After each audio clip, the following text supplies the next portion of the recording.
अब हम योग का जो चौथा अंग है प्राणायाम, इस विषय पर संक्षेप में चर्चा कर लेते हैं। वास्तव में प्राणायाम का विषय किसी अनुभवी योगियों के पास से ही सीखना चाहिए, नहीं तो इसके द्वारा शारीरिक हानि भी संभव है। इसलिए इस विषय में ज़्यादा विस्तार से मैं चर्चा नहीं करूँगा। सिर्फ एक जानकारी मात्र होगी, एक इशारा होगा कि ऐसा होता है।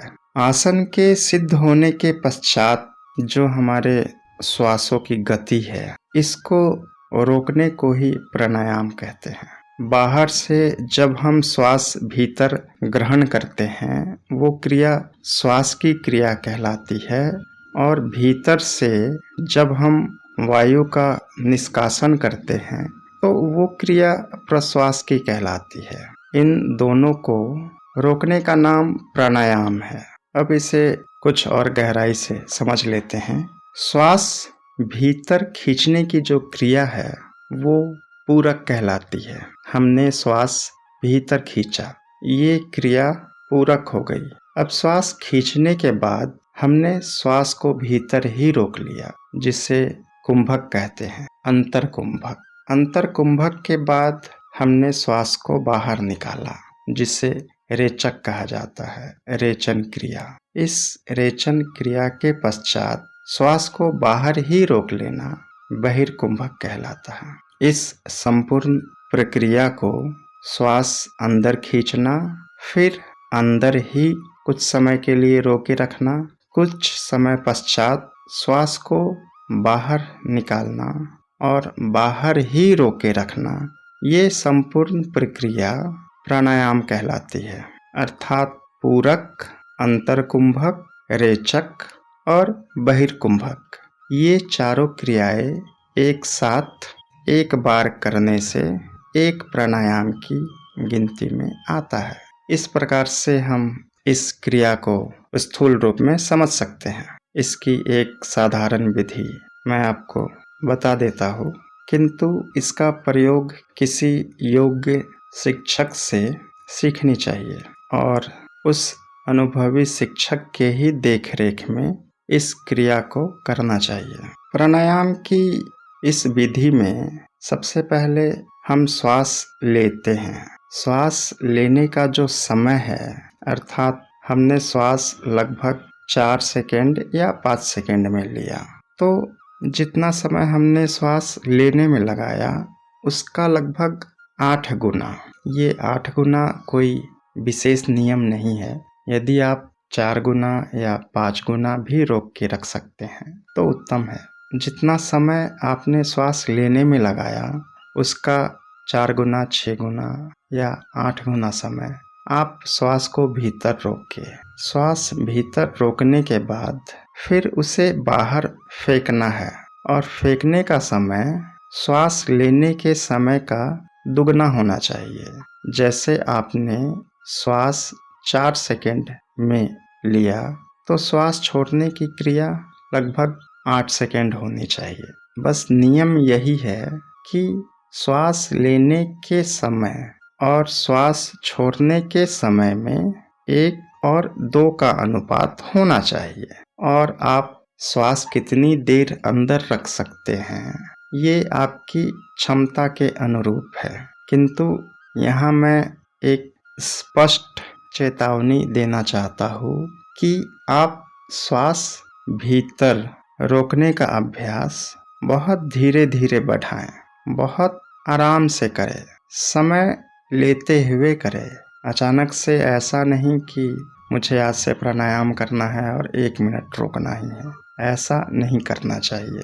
किंतु आप श्वास को बाहर कितना भी देर रोक सकते हैं। श्वास बाहर जाने के बाद की जो प्रक्रिया है वो हानिकारक नहीं है।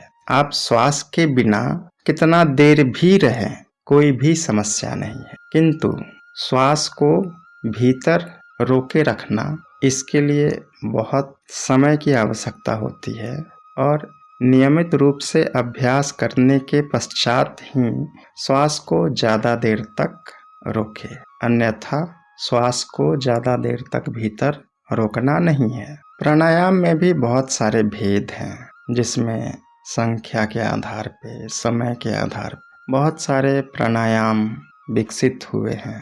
प्राणायाम के कुछ प्रकारों में जो प्रमुख हैं, उनमें नाड़ी शोधन प्राणायाम, कुंभक प्राणायाम, शीतली प्राणायाम, भर्सिका प्राणायाम, अनुलोम विलोम प्राणायाम, केवली कुंभक प्राणायाम इत्यादि बहुत से प्रकार हैं।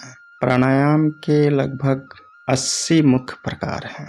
अब आप इसी बात से अंदाजा लगा सकते हैं कि इनमें कितनी विविधता हो सकती है। प्राणवायु का हमारे नाभि प्रदेश, हृदय प्रदेश, कंठ और नासिका के भीतर के जो भाग हैं, उससे योग की भाषा में अंतर प्रदेश कहते हैं। और नाक से बाहर 16 अंगुली तक का जो क्षेत्र है, वो बाहरी प्रदेश है।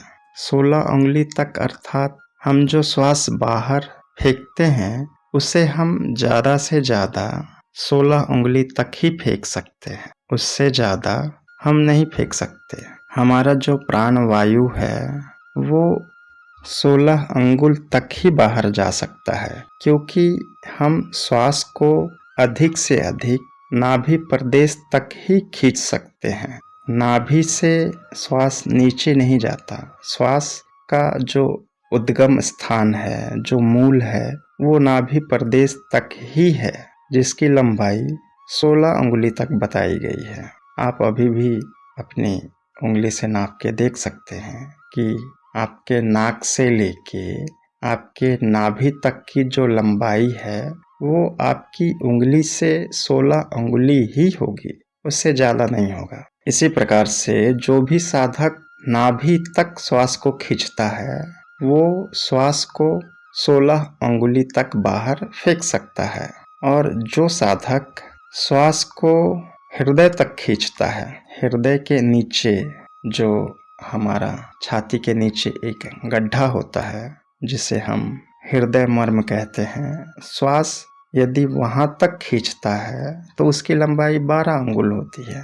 तो वो साधक श्वास को 12 अंगुल बाहर फेंक सकता है। उसके बाद साधक की स्थिति और अच्छी होती है तो श्वास कंठ तक जाता है। तो जो साधक श्वास कंठ तक लेते हैं, वो साधक श्वास को 8 अंगुल बाहर फेंक सकते हैं, क्योंकि नासिका और कंठ के बीच में 8 उंगली का फासला होता है। इसलिए श्वास जितना अंदर जाएगा, उतना ही उसे बाहर भी जाना है।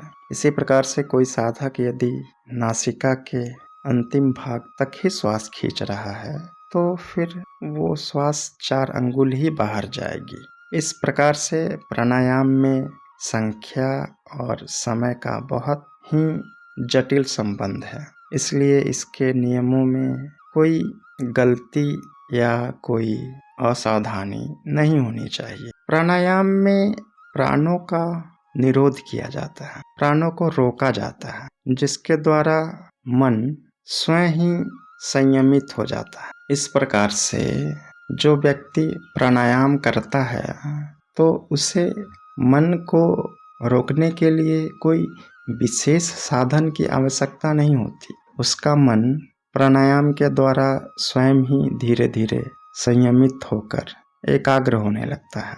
प्राणायाम करने से या प्राणायाम की सिद्धि होने से क्या होता है? प्राणायाम के सिद्ध होने पर विवेक की प्राप्ति होती है।